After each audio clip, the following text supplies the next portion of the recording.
Oh dia. Belum beri. Aman nih suara.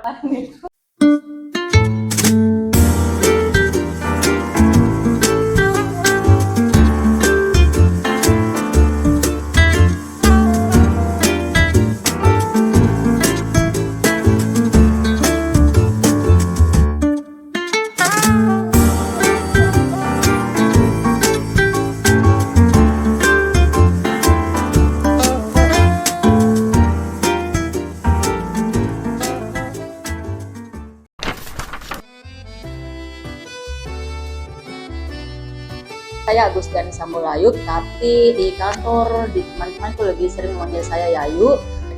Saya Ananda Nugraha. Nama saya Vivi Mulia Pratama Ningtyas, SPSI. Saya Muhammad Fauzan Zarkasi. Amiliana, biasa pemis Pagliana. Menjadi PK itu tahun 2018. 4 tahun lebih menjadi PK. Dalam 5 tahun bertugas di Bapak. Tahun ke-7 ya. Itu 2017. Keluarga yang mereka tahu. Bisa dibilang malah tidak ada yang tahu sebenarnya PK. Oh, kalau keluarga karena pakai pangkat dikira ke polisi. Dari orang-orang terdekat, keluarga, bahkan kayak supir Grab, kalau misalnya jemput dari sini, Mungkin mereka mengira kami sales. Seperti keluarga-keluarga Glenn itu sendiri mungkin mengira kita ini sama seperti dengan pengacara. Bukan kita kur kabar dari Momennya waktu itu, waktu saya keliling cari alamat, kebetulan masih pakai jaket waktu itu dengan seragam yang masih biru muda. Jadi beberapa masyarakat itu mengiranya kita itu dari petugas PDAM.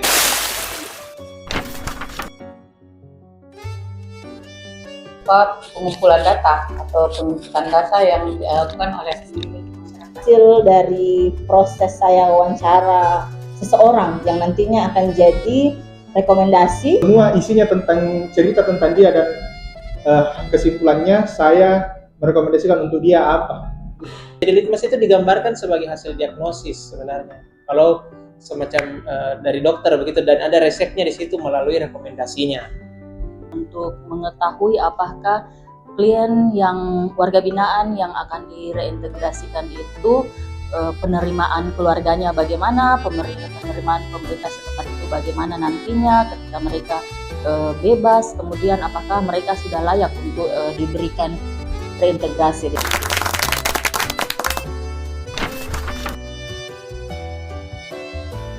kalau daerah, apalagi seorang PK wanita. Memutuskan tentang apa yang menjadi kebiasaan buruk dari si klien. Yang pembebasan bersyarat yang ada korbannya dan dia bebas di tempat yang sama. Pernah dapat yang penjaminnya bukan keluarganya, pernah juga dapat yang penjamin yang tidak bukan pintu.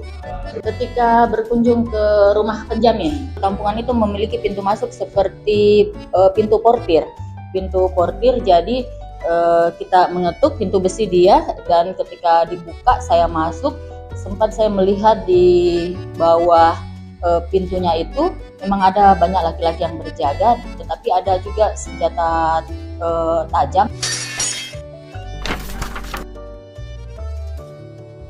Dia sampai sekarang tidak ada pengurusannya karena korbannya anaknya. Istrinya sudah tidak mau, keluarganya malu, jadi tidak ada yang asusila. Kayak Aman di selama ini. Aman ketika membuat litmas cuti mengunjungi keluarga. Notabene mungkin background keluarganya itu yang kurang mampu, dan tapi korbannya ini sangat dirugikan, kayak misalnya tembuslah busur dan lain sebagainya. Tapi Kebanyakan itu litmas anak, karena itu kita merekomendasikan hukuman. Jadi saya pernah menangani kasus anak yang kasusnya sebenarnya ini tergolong fatal, tapi si klien anak ini memiliki dari hasil penggalian data itu tidak ditemukan adanya riwayat kenakalan sebelumnya. Bahkan dari riwayatnya itu dari segi agama, dari segi keluarga juga terkesan cukup mendukung perkembangan karakternya ini anak. Pertama itu ya otomatis yang dulu diterima yang namanya pungutan liar. Yang kedua, jangan melekat secara emosi, tapi terlibat saja secara emosi. Data yang saya sajikan itu harus real dan faktual, tidak dibuat-buat. Berdasarkan apa yang disampaikan sama berdasarkan penilaianku. Ya sesuai teksturnya saja. Kalau mau objektif ya pasti saya lihat dari sudut pandang yang di luar dari diri saya lah. Pastinya saya menempatkan diri sebagai PK betulan, yang mana saya melihat bukan dari dia sebagai dia yang cara bicara seperti ini, bukan, tapi dia prosesnya bagaimana juga BAP-nya, putusannya dan juga lain sebagainya.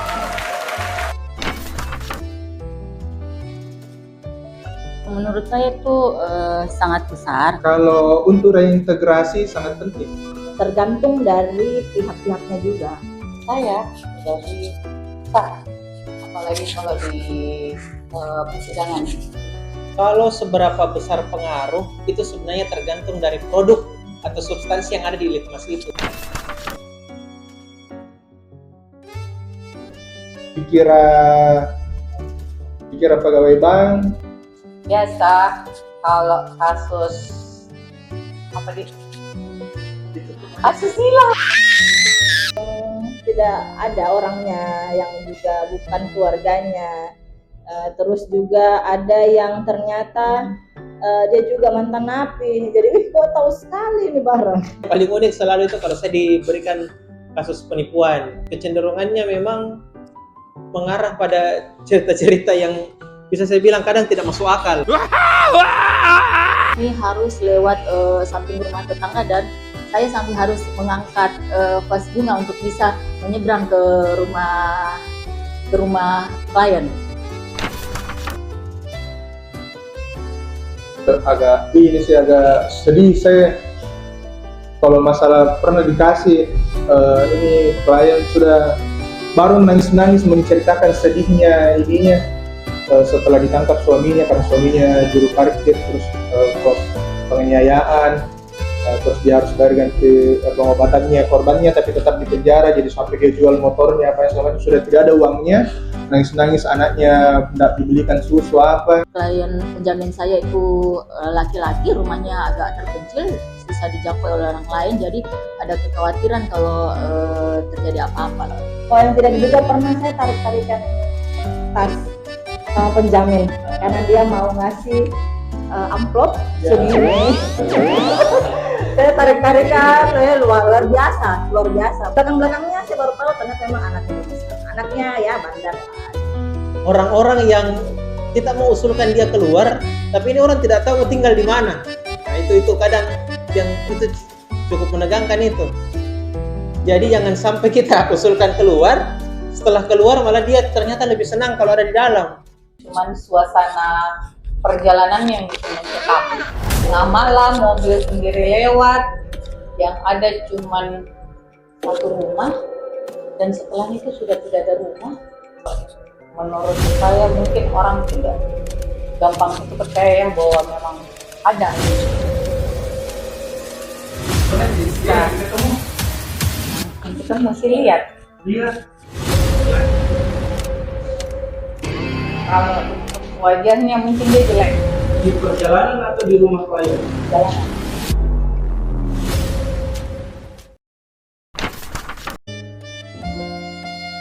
Saya harus mengupayakan banyak data dulu dari berbagai sumber data, dari keluarganya, dari dia kah, saya pelajari media sosialnya, dari misalnya pejabat di UPT tempat dia jalani pidana. Saya cari dulu berbagai informasi untuk tahu karakternya, sampai saya melihat bahwa oh ini orang ada potensinya jadi baik. Harus lebih ekstra hati-hati dan kita konsultasi ke senior atau apa kan. Saya pasti konsul dengan teman-teman yang lebih senior dan pasti mereka lebih kaya pengalamannya, lebih banyak juga pengetahuannya kan. Saya akan bersikap objektif saja dan maksudnya menjelaskan kalau misalnya saya ini ya PK, Kita hanya menggali data sedalam mungkin.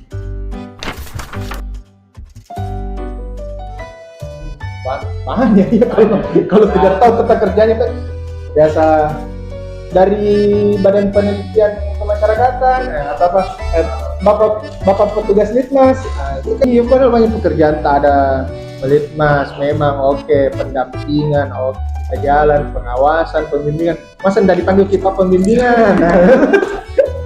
Biasanya orang beranggapan membuatkan litmas ini keluargaku atau anakku atau siapa, karena mungkin mau dikasih imbalan. Biasa dibilang hutang atau yang harus mereka bayar lagi karena mereka melakukan tindak pidana dalam masa percobaan.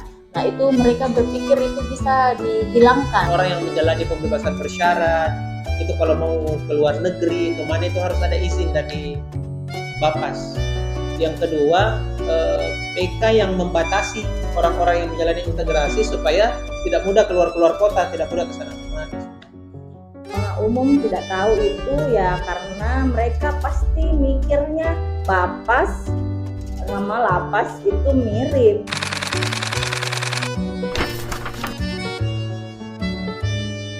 Yang dituangkan dalam litmas itu sudah sangat baik. Simpel-simpelnya.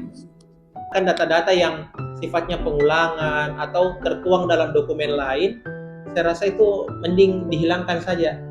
Data-data yang diperkuat itu cukup kayak riwayat perkembangan, kondisi sosial, relasi sosial, pola asuh dalam keluarga, kondisi ekonomi. Jangan tambahin. Saya mau komen saja ini ya. Kalau besar itu baru dibahas tidak bisa kayak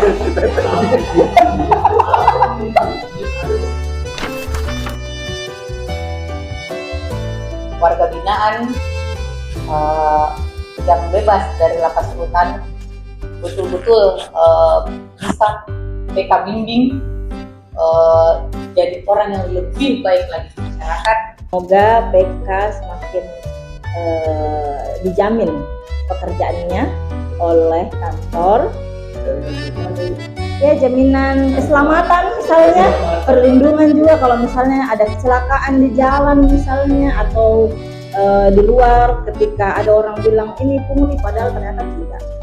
Ya harapan saya untuk PK ke depan ya pertama itu fokus, kalau menurut saya ya pribadi itu tidak usah terlalu menyibukkan diri atau fokus bagaimana persepsi orang terhadap PK. Cukup fokus pada diri sendiri sebagai PK bagaimana meningkatkan kompetensi. Kesempatan untuk naik jenjang itu lebih mudah. ya, semakin banyak pekerjaan, semakin besar tantangan. Ya kali udah 100%.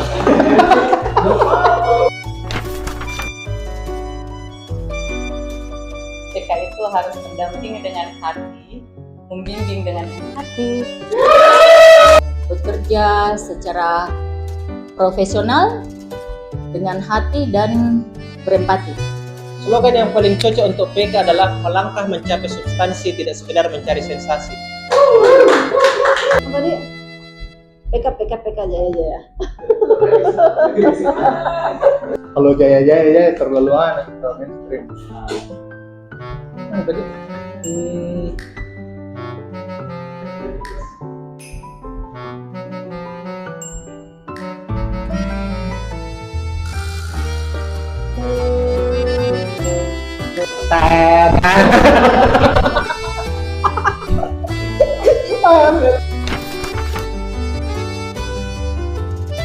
Jangan lupa follow Kemindo Sulawesi Selatan, baik itu di Instagram, YouTube maupun di Facebook. untuk konten menarik lainnya. Ipkemindo Sulsel. Ewako. Oke.